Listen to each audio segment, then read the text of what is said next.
Pakinggan ninyo ito ha. Men judge best when they condemn.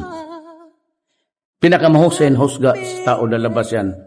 Lalo ang husga na yan, kasamaan sa kapwa ng tao.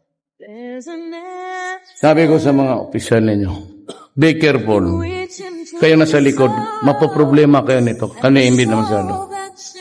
Narco-politics has entered the Philippine democracy. Bantay kayo dyan. Kaya ako hindi pumayag na mag-eleksyon ngayon.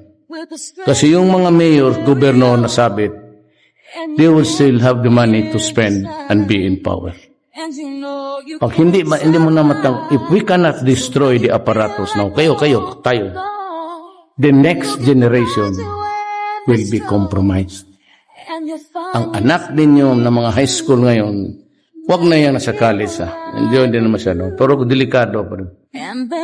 Ang mga apo ninyo.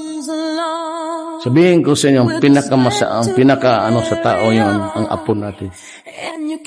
Hindi pa nga tayo sa anak yan. Apo. Basta apo. Isang araw kami makipaglaro sa apo mo, maligaya ka pa. Kaya sabi ko sa lahat, I will end by saying, hindi pa pala, huwag mo nang end kay, how many hours this? Ilan yung dumaan dito? You'll get 200,000 each. There's a hero. If you look inside your heart, you don't have to be